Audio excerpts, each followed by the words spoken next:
Hello, and welcome to The Things That Don't Change, where we endeavor to view an ever-changing and ever-fluid world through the lens of eternity. I am Thomas Walheim. I am flying solo today, and as you can maybe tell from my voice, I am sick, have been sick for over a week now. I'm getting better. My fever broke about 4 days ago, but I have a persistent cough, and my voice sounds terrible. So, you might hear me coughing occasionally or clearing my throat or otherwise just sounding like a mess during this episode. I thank you for your patience as you bear with me in that. Now, I am flying solo, as I said today. Normally, I am doing one of these episodes with either Chris or Patrick or both of them, which is a pleasure. I absolutely love doing the show with those guys. But I actually asked them to allow me to do a particular reflection that I find particularly important in our lives, but also particularly pertinent to this show. So, for anyone who is unfamiliar, and by the way, before I get into that, I will say, if you're watching a video of this rather than just listening to the audio, if you are part of our locals community, this is not an unfamiliar setting to you. It is an unfamiliar setting if you just watch our podcast. This is my back porch. This is where I normally will be doing a series on lauds and a morning reflection in our locals community. And in our locals community, we have a lot of good things. So I do a morning reflection about once a week. Chris Hayden does a Saints of the Week, in which every Sunday he looks forward into who are the saints that we're celebrating this week, what are the feasts that we have coming up, which I very much appreciate because I'm terrible at keeping up with that. And also, I'm on the old calendar, so I have no idea what the current calendar is doing. And then Patrick does an occasional video in which he talks about the ethics and morals of being an employee or employer, which are very good videos. And we do a bunch of other stuff. All of that is free to access, by the way, so we would love to have you over there. There's no cost to join. It's just extra content from us. If you like what you hear here, if you like what you hear during our episodes when the two guys who are more intelligent than I are talking, then you will probably like our stuff over there. We will have some stuff as time goes on, and we have a couple things that are going to be for supporters only. There's a little extra perks, but all of that stuff is free, and we would love to have you in that community to interact with us a little more directly. Now, on that note, this show, for anyone who is unfamiliar, I said the tagline earlier, that this is The Things That Don't Change, where we endeavor to view an ever-changing world through the lens of eternity. In other words, we're not focusing on current events. We're not focusing on the constant flow of politics or sociology. We're not looking at what is affecting our people today, right now, and what can we do about it. We're looking at how do we view the whole world just through the things that don't change, the things that are constant, the things that are eternal. And so we are viewing the world through a lens of eternity. Now, this is kind of what our topic is today, is we are actually talking about focusing on the things that don't change, focusing on what the only thing that doesn't change is, which is God, eternity, the everlasting reward of heaven that we are hoping and striving for. And how do we conform our lives to that? So this is going to take a slightly different format where I'm going to introduce the topic and give a little reflection on it. I'm actually going to read one particular passage from the book of Acts that I particularly love. That is, I think, a very good illustration of this. And then we're going to go into a few of the details of how do we apply this to our lives. So if you'll pardon me while I take a sip of water. Wonderful. Let's get started. So, the only thing that doesn't change is God. The only constant in life is God. And the only constant of our experience of life is that everything passes. The only constant of this world is that it is unconstant. The fact that it is fleeting. Life itself is fleeting. Wealth is fleeting. Security is fleeting. Youth, beauty are fleeting. The only thing that we can count on are things that are eternal. For me, myself, right now, my health is fleeting, and so too will this illness be. And so I take comfort knowing that, yeah, I'm sick now, but I won't be as time progresses. The Lord has always given me the grace to heal well enough, and I don't think He's going to stop now. So, to introduce the idea of the constancy of God, I think of, and if you if you are part of our locals community and you hear me do my lauds each morning, I pray Psalm 95 or Psalm 94 if you are going by the other canon. There's a different canon for the numbering of the Psalms based on if it's the Greek numbering or the Hebrew numbering. So in the Vulgate, for instance, it's going to be Psalm 94, whereas in the New American Bible, it's going to be Psalm 95. Things like that, because different Bibles take the different numbering systems. They're the same Psalms, they're just split up differently. That's an ancillary detail, but there we go. So, in Psalm 95, which is prayed every morning by everyone who prays the Liturgy of the Hours, one of the last lines is,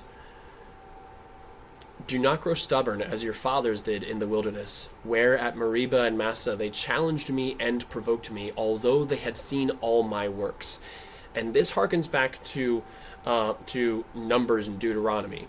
This harkens back to when Moses is leading the people through the desert for 40 years, and they have seen amazing wonders and signs and plagues and protections from the Lord. The Lord has clearly made it clear these are His people and He's taking care of them, and yet they grumble and they challenge Him, and they're like, oh, well, if the Lord were really taking care of us, He would do this. If the Lord were really taking care of us, then He would provide this way. He's giving us manna from heaven. He's giving us food to feast on. And yet we kind of wish we had something a little more. They're grumbling. They're growing discontent with the many blessings that God has given them. And you might look at the Israelites and say, guys, what the hell? Like, what's wrong with you? Can't you see how much the Lord has clearly provided for you? He split open the sea before your eyes. He slew the firstborn of the Egyptians for you. He had Moses whack a stone and water sprang forth from it for you to drink. The Lord is taking care of you in such great ways. But look at us.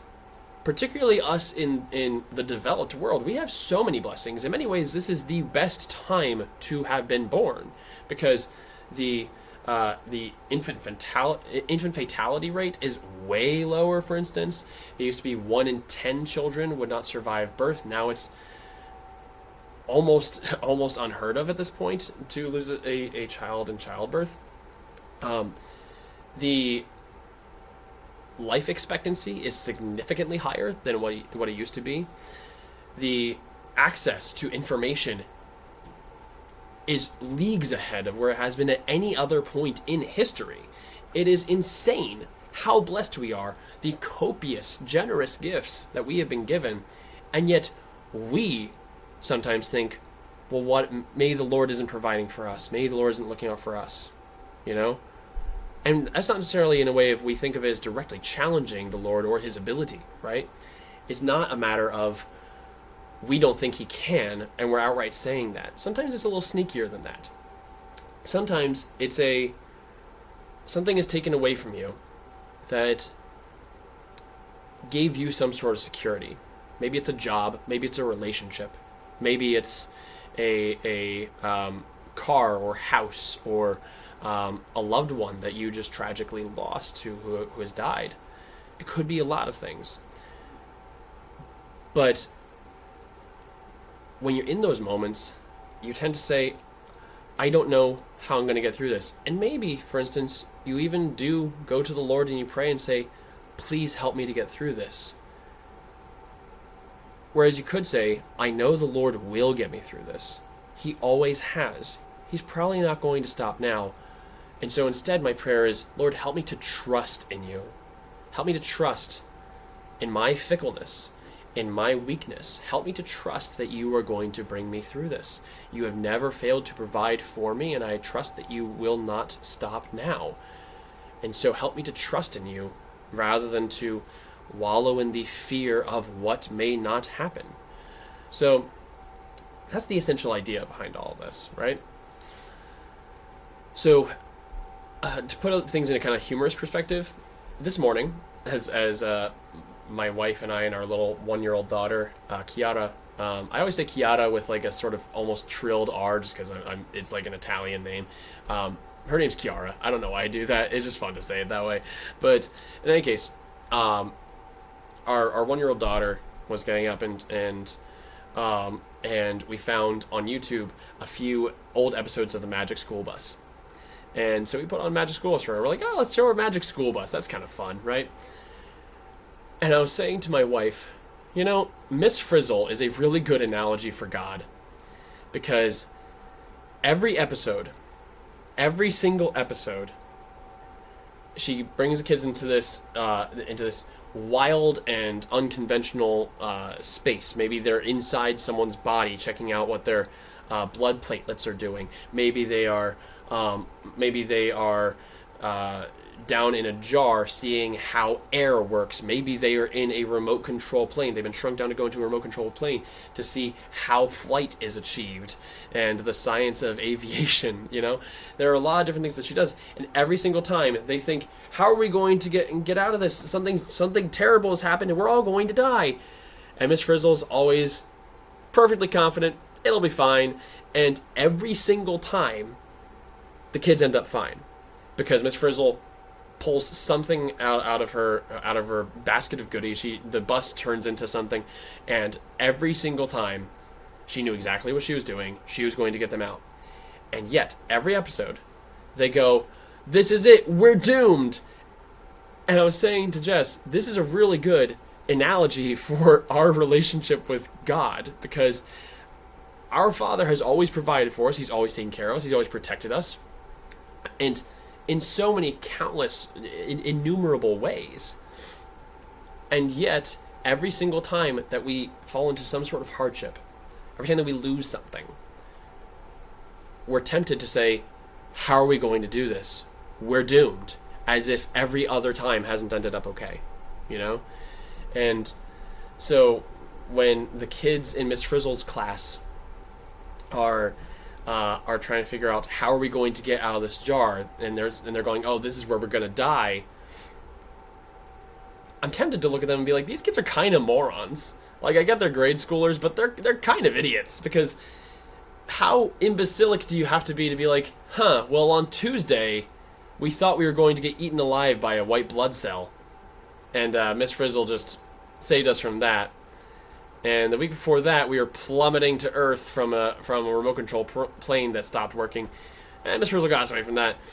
But now we're stuck in a jar. And we're like, oh, well, this is where we die. As if Miss Frizzle is not going to do the same thing she's always done and get you out of it. We are those dumb grade school kids in Magic School Bus, and the Lord is Miss Frizzle. He has always provided for us. He's always taken care of us. All we have to do is work on trusting him. After a while, after we've experienced his providence over and over and over again, after we have seen all his works, we don't have to challenge him and provoke him. All we have to say is, Lord, you are good. All that you make is good. You have never failed to be faithful to me and my needs, and always provided for what I needed, even if it wasn't what I wanted. And you have brought me this far. And so I just pray that you help me to trust in you, to trust that you are going to provide me with what I need. And that is not an excuse to be passive. You know, there are plenty of jokes that go around about, you know, trust the Lord, but row away from the rocks. You don't say, oh, we're going over a waterfall, and you say, but I'm going to trust in the Lord. He will provide, when there's a grappling hook and a rope right there, or when there are oars in your hands. You don't just say, I am trusting the Lord, he'll take care of it. The Lord has provided oars, he provided a grappling hook, he's provided a way for you to get out of this. You know? Like, if you're drowning and someone throws you a life preserver, you don't go, it's okay, the Lord has me. You say, oh, the Lord has provided someone to give me a life preserver to get me above water. Praise be to God, right? And In the meantime, I'm going to do what I can. Part of the way in which the Lord provides is by giving us ability to provide for ourselves, in a way. In the same way that I can reach something for my daughter every single time, but if she's asking for something and it's perfectly within her reach, sometimes it's better for me to say, yeah, honey, go ahead, and teach her to get it for herself. That is the way that the Lord is with us. So, if you guys don't mind, I'm going to, well, I guess this isn't a live show and you're not interacting with me, so I guess I'm just going to do it anyway. But I'm going to read a bit from the book of Acts. And if you'll pardon a quick side tangent real quick, this Bible is a New American Bible that I have owned for several years. I think I've owned it for about 10, 11, 12 years, something like that. And normally I like to read either the Vulgate or the NRSV or the Douay-Rheims sometimes. I know that among trads, the Douay-Rheims or the Knox Bible is like the one that they love. I like the NRSV a little more. I don't honestly read the Douay-Rheims a whole lot, but this is the Bible that I used when I was doing a Bible study with my youth group kids a few years ago. And the story of how I got this Bible is kind of funny, so I'm just going to share it. This Bible, I went to a Catholic young adult group for several years, and they had this Christmas party where they were doing a sort of white elephant exchange. And that is a nice idea. Maybe you can apply this to your friend group as well. It's actually a very fun, wholesome way to exchange gifts, where instead of buying something and saying, here's the limit to spend, they say, give us something that is in good condition, that you love, but lightly used, from your home. And we're just going to each exchange something from our home. So some people gave stuffed animals, some people gave paintings, some people gave, some sort of religious statue, some people gave a tea set, things like that. And then I open up the one gift, and it's a Bible. And if I take this out of the cover, you'll notice that it says, property of the Church of St. Bridget. Which was the first thing I noticed. And so I said, hey, quick question. You gave me this Bible, and thank you to whoever did. It does say it's the property of the Church of St. Bridget. Did you steal a Bible for this? And the man who had brought it said, oh, I just found it in my house. I don't know whose it is. I'm like, oh, so this is a stolen Bible. You took it from somebody else in your house. And he said, listen, man, I was just listening to the prompt. It said, bring something from your home that's lightly used. And I was like, all right, you're making your case worse and worse. So this is a Bible that somebody in your family stole from a church. I don't know which Church of St. Bridget this is from, so I can't return it. But someone stole this from a church. And then you stole it from them because this Bible that was stolen and in your house wasn't being used. If you're going to steal a Bible, at least read it. So, that's just sort of a funny story that I enjoy, but yeah. Anyway, this is from Acts 27, and this is 6 through 44. So this is going to be a long reading. And there are a few special names in here that will be fun to read, but anyway. There the centurion found an Alexandrian ship that was sailing to Italy and put us on board. For many days we made little headway, arriving at Cnidus only with difficulty, and because the wind would not permit us to continue our course, we sailed for the sheltered side of Crete off Salmon. We sailed past it with difficulty and reached the place called Fair Havens, near which was a city of Lycia. Much time had now passed, and sailing had become hazardous, because the time of the fast had already gone by. So Paul warned them, men, I can see that this voyage will result in severe damage and heavy loss, not only to the cargo of the ship, but also to our lives. The centurion, however, paid more attention to the pilot and to the owner of the ship than to what Paul said. since the harbor was unfavorably situated rather for the spending of winter, the majority planned to put out to sea from there in hope of reaching Phoenix, a port in Crete facing west-northwest, there to spend the winter. A south wind blew gently, and thinking that they had attained their objective, they weighed anchor and sailed along, close to the coast of Crete. Before long, an offshore wind of hurricane force called a northeaster struck. Since the ship was caught up in it and could not head into the wind, we gave way and let ourselves be driven. We passed along the sheltered side of an island named Cauda, and managed only with difficulty to get the dinghy under control. They hoisted it aboard and used cables to undergird the ship. Because of their fear that they would run aground on the shoal of Syrtis, they lowered the drift anchor and were carried along in this way. We were being pounded by the storm so violently that the next day they jettisoned some cargo, and on the third day, with their own hands, they threw even the ship's tackle overboard. Neither the sun nor the stars were visible for many days, and no small storm raged. Finally, all hope of our surviving was taken away.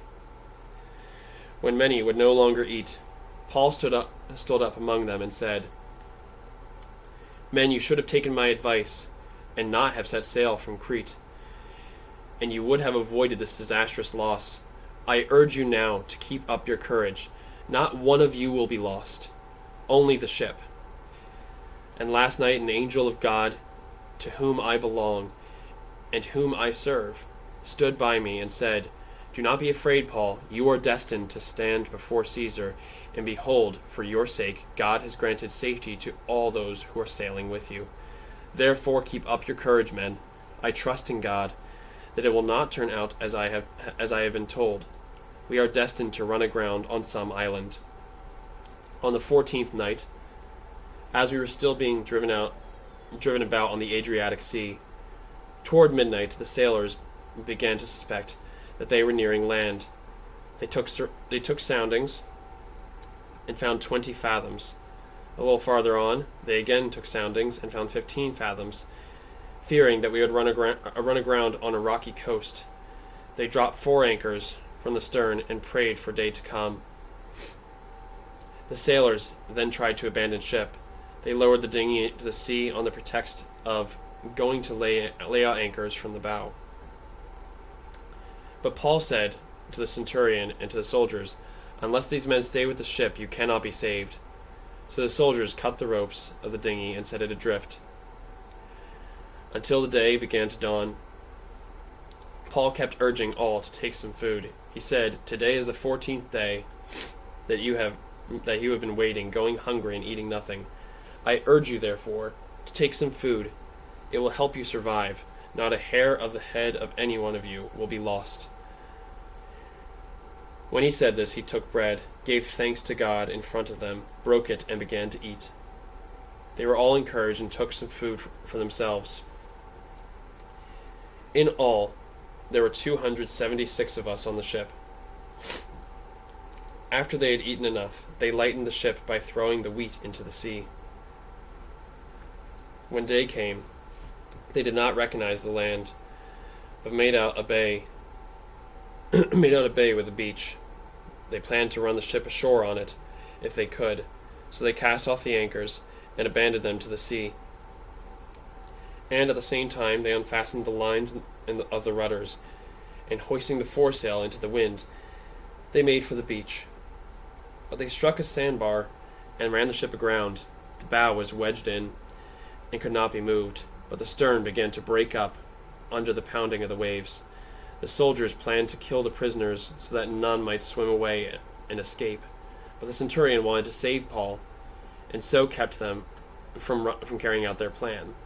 He ordered those who could swim to jump overboard first and get to shore, and then to the rest, some on planks, others on the debris of the ship. In this way, all reached the shore safely. This is one of my all-time favorite passages from the New Testament, because ultimately all they're trying to reach is the shore. All they are trying to reach is secure land. In the same way, all we are trying to reach are the shores of heaven. All we're trying to reach is God. And in this passage, Paul and his company here, those who are persecuting him and those who are imprisoned with him alike, he is telling them, I don't want you to fret. I don't want you to be afraid, because we will all survive. But he doesn't just say, don't worry, we're going to make it shore safely. He says, I don't want you to be afraid, for the Lord has told me that none of us will be lost. Only the ship. Only everything else we have. And as time goes on, they're trying to lighten the load, they're trying to save what they can, and so to do that, they have to give away everything. They're throwing cargo, they're throwing their tackle away. They're saying, all right, get rid of any equipment we can. They're going to put the dinghy in the water and then say, okay, we had to let that go. So they cut it and let it drift off into the ocean. They need to cut their anchors and leave those to the sea. They need to take the last of their food and say, get that out of here, because the only thing that can be on here is us. Just trying to lighten the ship, trying to keep it from running aground, keep it from wrecking, trying to keep themselves alive. And ultimately then the ship itself starts coming apart. The stern starts just disintegrating before them. And they say, all right, everybody, abandon ship. Those of you who can swim to shore. And those who can't, hang on to the debris. And it's going to wash ashore. Or just pray that it will. And yet, all of them end up safely on shore. You may lose everything that you want, everything that gives you a temporary security, but ultimately, you will not lose yourself. That is all that Christianity is going through life saying that this entire world is temporal. Everything is temporary and fleeting and will pass away. So we cannot love the things of this world. All we can do is keep our eyes on the shore. And whatever we need to do to get to that shore, whatever we need to get rid of and sacrifice to get to that shore, whatever is taken from us, it doesn't matter as long as we can get to shore. That is what the Christian life entails. That's what it necessitates, is that we trust that no matter what is taken from us, that doesn't keep us from the ultimate goal. So, how can this actually be applied in our lives? Because many times that's going to be difficult.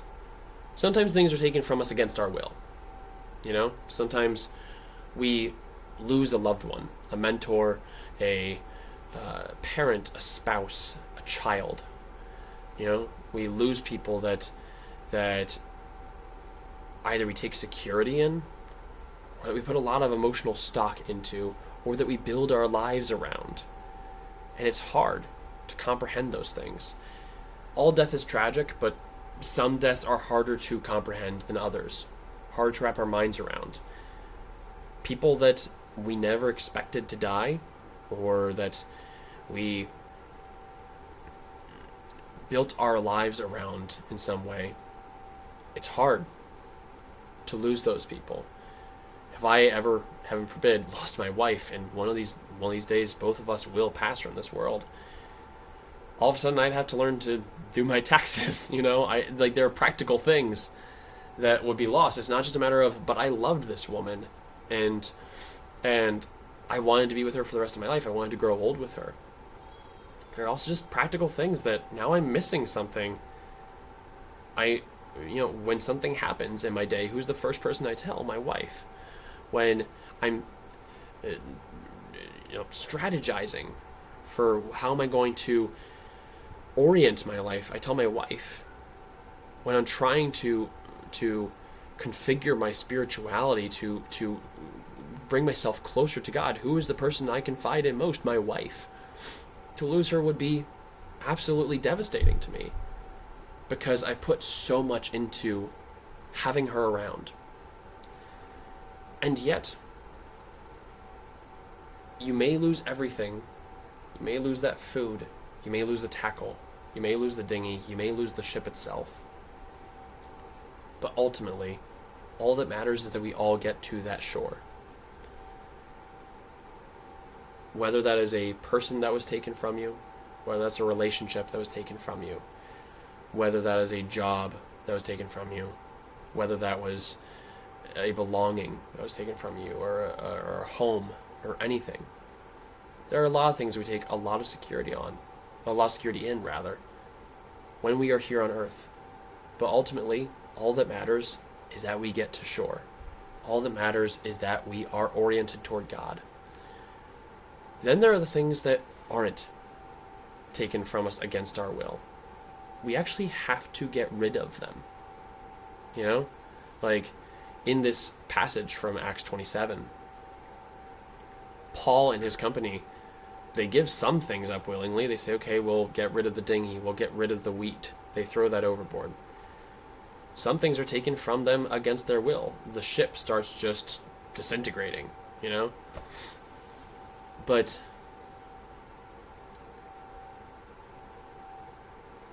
it's hard to have things taken from us. Sometimes it's harder to give things up. Things that we take a security in. So, for instance, on a very practical basis, I'm going to talk about the circles that the circle of friends that we surround ourselves with.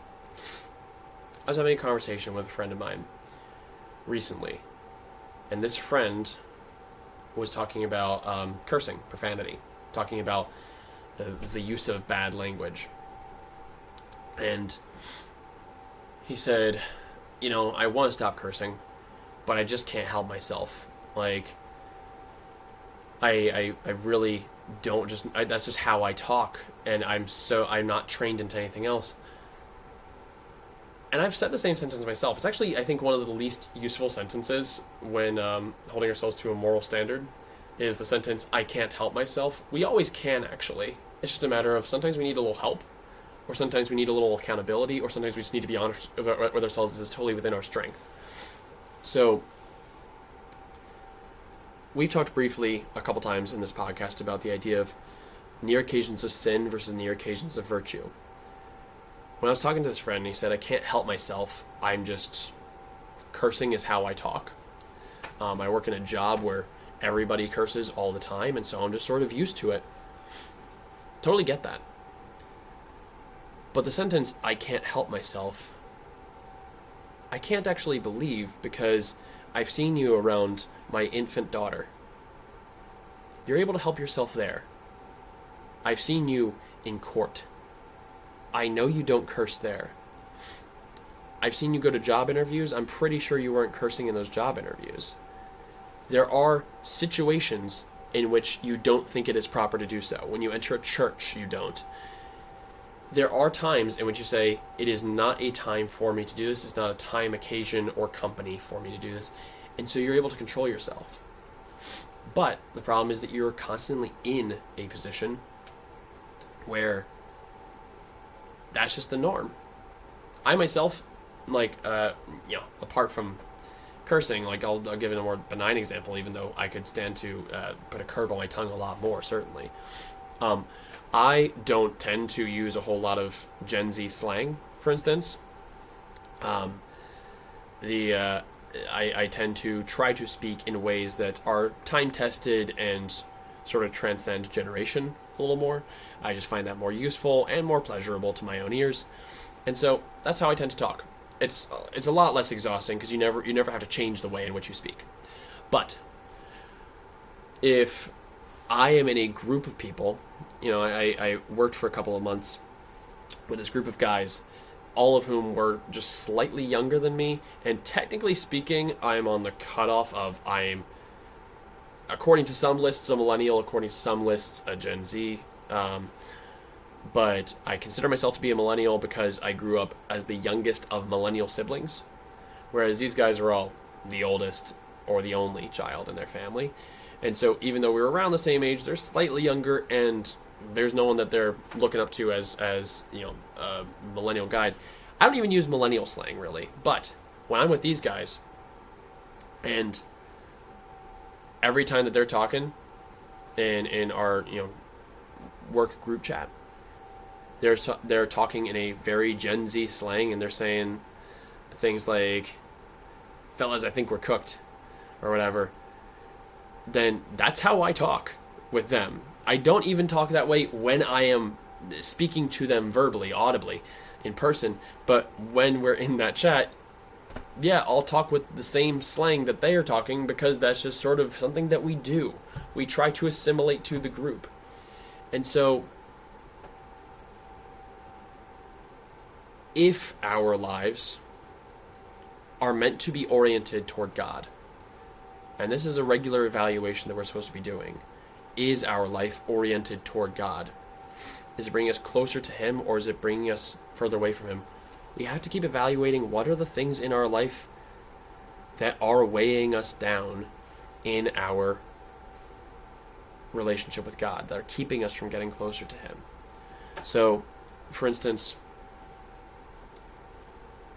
if your main group of friends are people that will encourage some sort of debauchery in your life, some sort of sin in your life, if your main group of friends are people that will be making you take in or make lewd jokes regularly, if what you're consuming from your social circle is stuff that you ultimately then have to apologize to God for over and over and over again, our relationship with God is like our relationship with a spouse. I like my friends, but if I realized that my relationship with any one of my friends was putting a strain on my relationship with my wife, I would just stop talking to that friend. Just full stop. Because I can't let any less prioritized relationship get in the way of a more prioritized relationship like a marriage, in the same way that I can like somebody, but if I have to choose between somebody and my kid, I'm going to choose my kid, I can really like my dog, but if I have to choose between my dog and my friend, I'm going to choose my friend, and there's a hierarchy to those things. With God, it's the same way. If I realize that my relationship with this person, being around this person regularly, is regularly putting a strain on my relationship with an all-giving and all-loving God, that after hanging out with them, I have to go, Lord, I'm sorry, that's not who I want to be in front of you. Ultimately, sometimes those are the things that we have to throw overboard in order to get to shore. That's the wheat or the tackle or the dinghy that we have to surrender to the sea and say, I really want to hang on to this. I take a security in this, and yet I have to let it go in order to get to shore, in order to get to my goal, in order to stay close to Christ.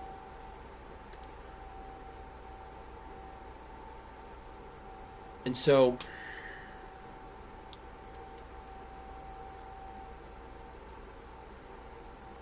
unlike those times where we are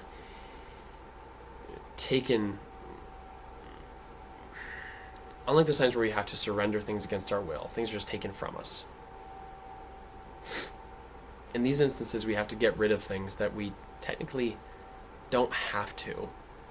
We have a choice, and that's hard.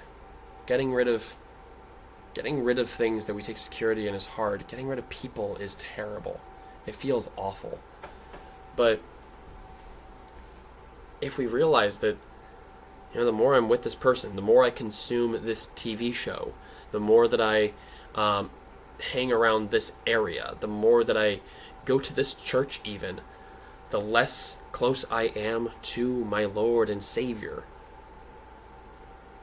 to whom my entire life on this earth is supposed to be oriented. Well, then ultimately, in order to get me ashore, I need to get rid of those things that are holding me back. And this isn't just a matter of near occasion of sin, because That's the easy one to talk about. This one we normally talk about.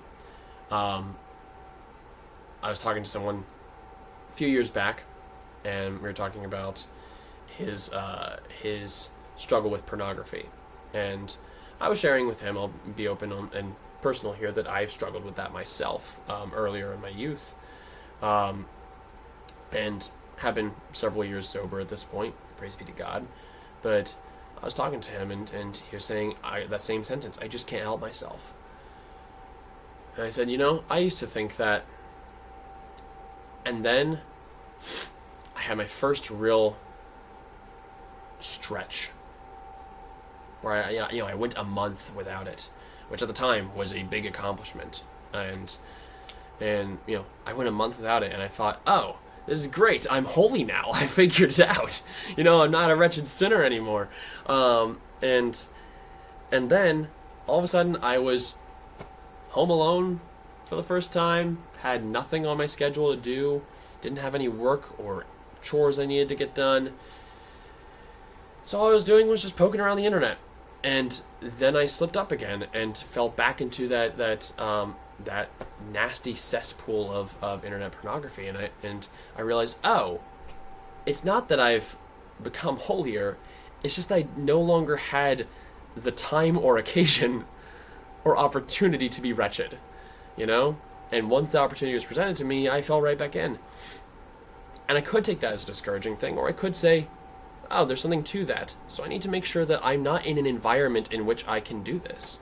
Like, if the main time that I'm falling to this sin is when I'm, in bed on my phone, surfing the internet, then I can charge my phone in the kitchen and get an alarm clock. I don't have to have my phone there.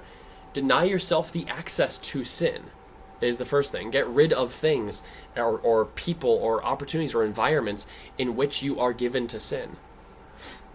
You need to deny yourself access to things that will strain your relationship with God, the most important relationship in your life. But there's a little bit of antibiotic and probiotic relationship here, because in the same way that we have the get rid of the near occasion of sin, we then have to say, and now let's replace it with near occasions of virtue, something that we really don't talk about enough in Christianity. We talk about near occasion of sin very much. We don't really talk about near occasions of virtue. If you want to be a holier person, I recommend that you take 3 weeks and you just tell your friends, hey, I'm not going to be really very reachable. I'm just going to be busy for a few weeks, whatever. You don't talk to your regular group of friends for a couple of weeks. And instead, you only hang out with the 5 holiest people you can. If there are nuns near you, go hang out with the nuns.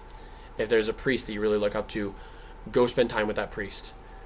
And you'll realize after those few weeks, I am a better person, or at least I'm more conscious of the fact that I'm a terrible person, because by contrast to these people that I hold in high esteem, I cannot hold myself to the same level. I just don't hold a candle to these people, and I want to.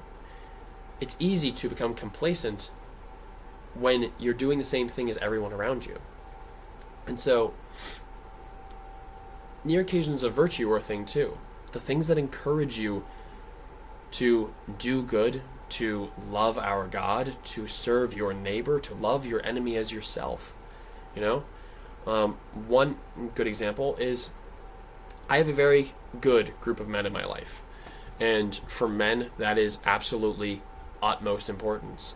I would venture to say, and this is given 2 seconds of reflection, but I would venture to say it is more important for a man to have really good men in his immediate circle than it is for him to have the ideal wife. Because, don't get me wrong, you want a good wife. You want to have a good marriage. But part of what will make a good marriage is accountability of people who know how to look out for your best interest, who are good men, that can hold you to a standard, And So I have a lot of wonderful men in my life, and it's something that I am very blessed with, and I'm very grateful to the Lord for. Thank you, Lord, for filling my life with these men. One thing that I'm very grateful for is that within our group of friends, humor based on putting down one's wife or significant other is not tolerated. No one treats it as funny. Within this group, no, we respect our wives. We love our wives. Don't talk ill about your wife that way. Don't put her down. That's uncalled for. We hold each other to that standard. That's a near occasion of virtue. It is something that elevates you and says, you know what? I'm demanding more of myself for having been in this environment around these people. Another thing that could be a near occasion of virtue is going to the church, the parish that you find most beautiful, that does the liturgy better, that does things in a way that you find is most salubrious to your soul, that is most helpful to your spiritual flourishing. That's a near occasion of virtue. A near occasion of virtue is going to confession, saying to the priest, "Bless me, Father, for I have sinned. It's been 2 days, 1 month, 3 months since my last confession." And here's a challenge that maybe not all of our listeners will need, but some of us will. And that is, go to confession even if you don't have a mortal sin to confess. If you are listening to this episode and you take one thing from it, that'll be it. That's what I want it to be. Go to confession even if you don't have any mortal sin to confess. Because it tends to be when we go, oh man, now I have to go to confession. Go to confession just for the near occasion of virtue. Just to get those graces and to be purged of those things that keep you from that spousal relationship with the Lord. In the same way that I don't only apologize to my wife if I do something that would disintegrate our marriage. Sometimes I just apologize for being cranky, And doing things like that, involving things like that in your life, are near occasions of virtue. Things that don't just, incline us, as a near occasion of sin does, incline us away from God, but the things that incline us toward Him. For some that's going to just be fill your house with religious artwork. If there's some terrible sin that you're committing in the same room every single day, if you can't look anywhere in that room without looking at the sorrowful eyes of our Mother Mary, or looking at the crucified Christ on the cross, and you go, I don't feel like I can commit this sin looking at this image. Great, that's a near occasion of virtue. Involve that in your life. We need to purge the things from our ship. Because if we don't, as St. Paul says, we will most certainly be lost. We need to purge everything from this world, from our lives, that keeps us from God, because ultimately, what is purgatory if not the place where your attachments to things here on earth are taken from you? Excuse me. What is purgatory if not where you need to finally let go of things? Whether that's a particular sin, whether that's an attachment to a person, we have no idea what purgatory looks like. For many, such as myself, we always imagined it as being something like Jacob Marley from Christmas Carol. He's doomed to walk the earth as he did in life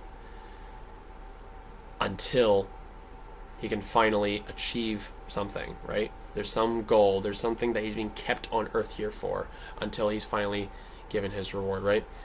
Because he's not in hell, he's somewhere else. That's purgatory. That's kind of how I imagine purgatory is. That when we die, even if we're not in a state of sin, we still are attached to things. we can't enjoy heaven if we are still holding on to something on earth. You know, if I say, when I die, this is going to be a very common example. You know, people will die, and you know the door of heaven will be open to them, and they say, "But I just don't feel ready to leave my family." Of course you don't. Your family is one of the most abundant blessings you've received on earth. Of course you want to be with them. But ultimately, that is something that all of us, once we are entering into heaven, will have to shed, is our attachment to these specific people. Because what awaits us beyond the gates is ultimately what we are designed for, and is ultimately much better for us. And what we do there is pray that those people come with us, to come to meet us, so that they can enjoy that vision as well. It's not an abandonment of the good things of earth. It's saying, I want those good things to be oriented toward God as I want myself to be oriented toward God. So, that's essentially the idea that I'm trying to put forward, is that we need to regularly reorient our lives. We need to look at what is it that God has given us, what is there in my life, and these things, these people, these places, these environments, are these things that distract me from God or my vocation or my family? Or are these things that ultimately are going to lead me to shore? In St. Paul's case, the only thing they needed to get to shore was debris, wreckage. They didn't have food, they didn't have water, they had nothing. All they had was themselves and wreckage to cling to. And so when things are taken from us, sometimes it is best, as Job did, to say, "Blessed be the name of the Lord. The Lord giveth, and the Lord taketh away. Blessed be the name of the Lord." And sometimes when things aren't taken from us, we're called to give them up willingly. Ultimately, because there's something better for us. So, from all of us here at The Things That Don't Change, thank you very, very much for joining us. We would love to hear from you guys. If you have any ideas on episodes that you'd like to hear in the future, anything you'd like to see from us, please put it in the comments underneath. Please feel free to review our podcast, give us a thumbs up or whatever it is on whatever platform you're on, and subscribe, because that really does help our show in the algorithm. I know you've heard that from everybody else. If this is not your first time on the internet, I don't even need to tell you that. But it would really be great. We would really appreciate it. So thank you very much. So reorient your life toward God, and pray for me as I am praying for you. Glory to the Father, to the Son, and to the Holy Spirit, as it was in the beginning, is now, and will be forever. Amen. Go be holy, everybody.